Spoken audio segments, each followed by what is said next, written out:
नमस्कार. आऊचा खाऊ या यूट्यूब चॅनलवर मी मेधा तुमच्या सगळ्यांचं मनापासून स्वागत करते. आपल्याकडे महाराष्ट्रात नाश्त्याला काय करायचं असं जर घरात कोणाला विचारलं तर पोहे हेच उत्तर 90% घरामध्ये येतं. तर असंच आपण एक पोह्यांचा प्रकार बघणार आहोत. पोहे म्हणलं की आपण बऱ्याच प्रकारचे पोहे करतो. कांदे पोहे, बटाटे पोहे. तसाच कोकणात नेहमीच केला जाणारा पोह्यांचा एक प्रकार मी तुम्हाला आज दाखवणार आहे. ते म्हणजे दडपे पोहे, खास आऊच्या हातची चव. चला तर मग रेसिपी बघूयात. आता रेसिपीला सुरुवात करूयात. मी एक मोठी कढई घेतली आणि त्यात पातळ पोहे घेतलेले आहेत. ही जी मोठी वाटी, ह्या मोठ्या वाटीने 4 वाट्या पोहे घेतलेत, म्हणजे 4 माणसांचं हे प्रमाण आहे.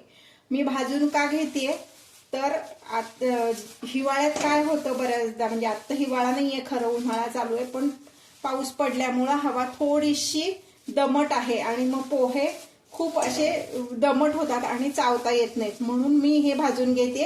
एरवी उन्हाळ्यात भाजून नाही घेतले तरी चालतात. आणि दुसरं पातळ पोहे का घेते, कोकणात खरं तर जाड पोहे घेऊनच पारंपरिक म्हणलं तर जाड पोहेचेच दडपे पोहे करतात, पण आमच्याकडे पातळ पोहे आवडतात म्हणून मी पातळ पोहे घेतले. तुम्ही जाड पोहे घेतलेत तरी चालेल. एखादा व्हिडिओ मी जाड पोह्याचं पण नंतर करून दाखवेन.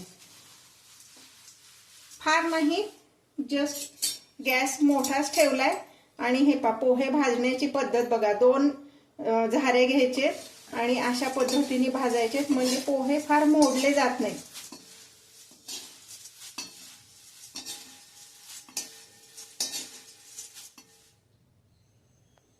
हे किती भाजायचे तर असं जर आपण मोडून बघितलं तर हा पोह्याचा असं मोडला गेला पाहिजे हाताने, इतपत हे भाजून घ्यायचं. आता मी गॅस बंद करते आणि हे पोहे एका दुसऱ्या भांड्यात काढून घेते.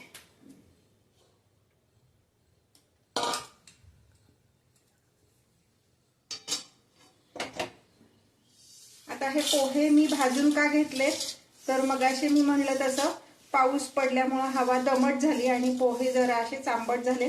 आणि मग तसे पोहे खाताना ना काय होतं, बऱ्याचदा अगदी आपला हे दुखायला लागतो जबडा, ते पोहे जर कुरकुरीत नसतील तर.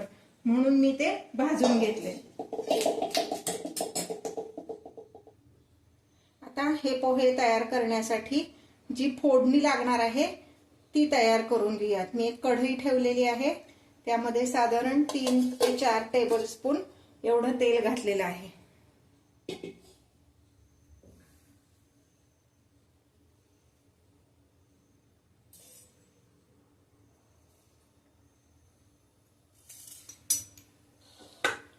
तोपर्यंत हे जे पोहे मी भाजून घेतले त्यामध्ये खवलेला नारळ घालणार आहे. नारळाचा चव व्यवस्थित खाऊन घ्यायचा. हा किती आहे तर अर्धा नारळ आहे.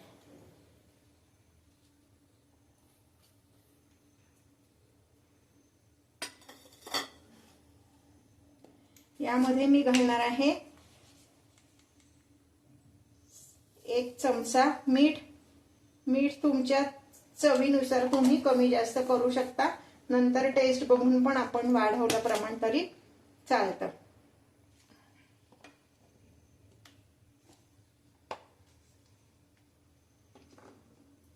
यामध्ये फक्त 2 चमचे एवढी पिठी साखर घालणार आहे.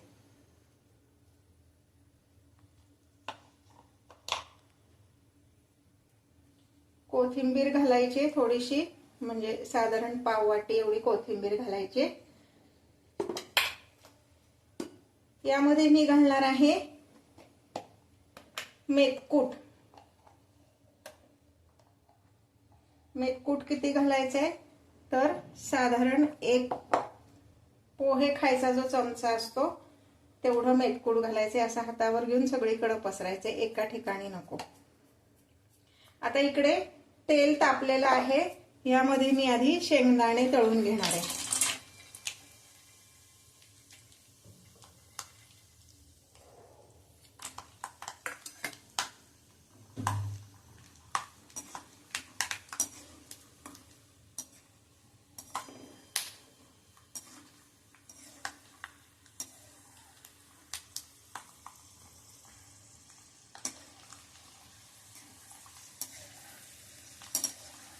हे छान कुरकुरीत होईपर्यंत तळून घ्यायचे. तुम्हाला असे नको असतील भाजलेले शेंगदाणे घरात असतील तर ते घातलेत तरी चालणार आहे. या पोह्यावरच मी ते काढून घेते.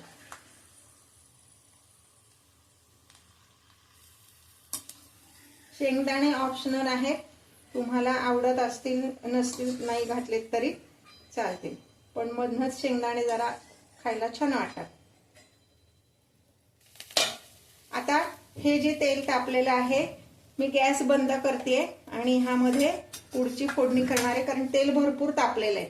साधारण 1 चमचा मोहरी घालायचे, 5 हिरव्या मिरच्या बारीक चिरून घेतलेल्या आहेत.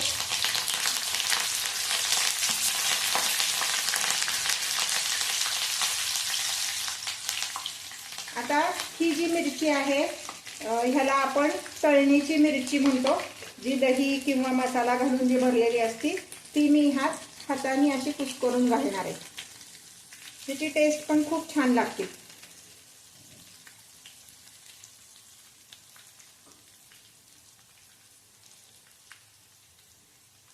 साधारण अर्धा चमचा जिरे,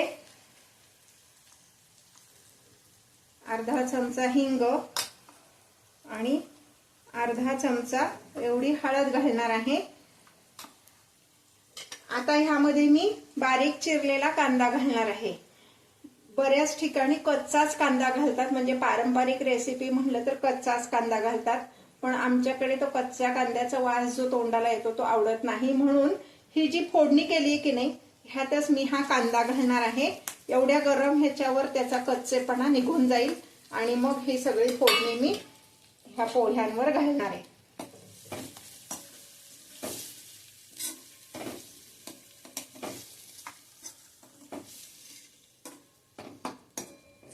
हे जरा असंच ठेवणार आहे. त्या कढईच्या गरमपणावर कांद्याचा कच्चेपणा जाईल तोपर्यंत ह्या पोह्यांवर जे मी मेथकूट, साखर, मीठ घातलंय ना हे सगळं मी आधी व्यवस्थित मिक्स करून घेते, म्हणजे मग ते सगळ्या पोह्यांना व्यवस्थित लागतं.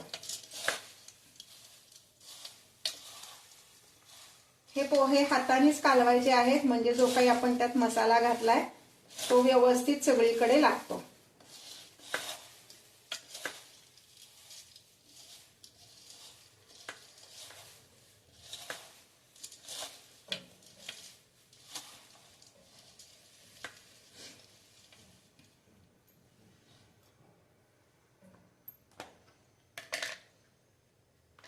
आता ह्याच्यावर मी अर्ध लिंबू पिळणार आहे. आंबटपणासाठी तुम्ही लिंबू घ्या किंवा चिंचेचा कोळ घ्या, काहीही घालू शकता. मी आता लिंबू पिळणार आहे, अर्ध लिंबू पिळायचंय. आणि आता हे जे आपण फोडणी केलेली आहे ही फोडणी सगळी त्याच्यावर मी घालणार आहे. ही कढई व्यवस्थित पुसून घ्यायची, हे पोहे त्यात घालून.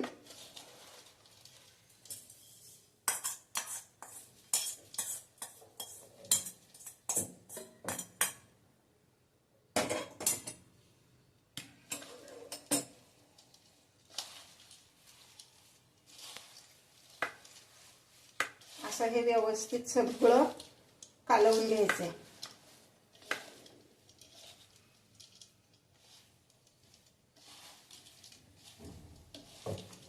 फोडणी किंचित गरम असल्यामुळे हाताला चटका बसण्याची शक्यता आहे.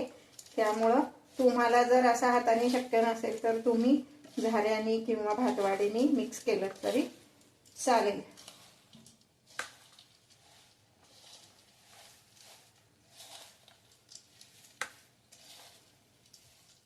आता नावाप्रमाणेच दडपे पोहे, म्हणजे हे दडपून ठेवायचे थोडेसे, म्हणजे मग त्या नारळाचा जो ओलेपणा आहे त्याने हे ओलसर होतात.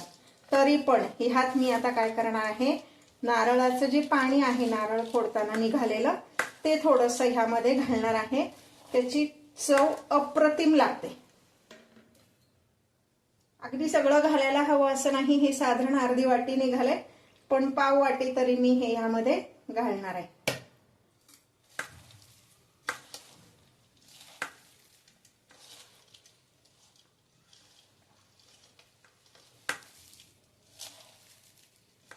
हे असं ह्याच पद्धतीने कालवून घ्यायचंय असं व्यवस्थित.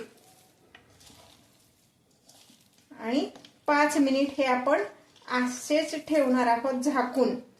जसं मी मगाशी म्हणलं की दडपे पोहे ते असे दडपून ठेवायचे, असे दाबून, म्हणजे मग त्या नारळातला जो ओलसरपणा आहे आणि आपण जे किंचित नारळाचं पाणी घातलंय त्यामुळे ते किंचित मऊसर होतात आणि खायला पण छान लागतात. हे आपले दडपे पोहे तयार आहेत. एक 5 मिनिटांनी आपण हे सर्व करणार आहोत. हे पहा, हे दडपे पोहे आपले तयार आहेत. एका डिश मध्ये हे द्यायचे. ह्यामध्ये जे मी मेथकूट घातलंय त्या मेथकूट कसं तयार करायचं त्या रेसिपीची लिंक पण मी डिस्क्रिप्शन बॉक्स मध्ये दिलेली आहे. मी जे व्हिडिओज तुम्हाला दाखवते ते जर आवडत असतील तर लाईक, शेअर आणि सबस्क्राईब करायला विसरू नका. हे पहा, हे आपले दडपे पोहे तयार आहेत. ह्याच्याबरोबर आपण पोह्याचा पापड किंवा पोह्याचा मिरगुंड असं सर्व करू शकतो.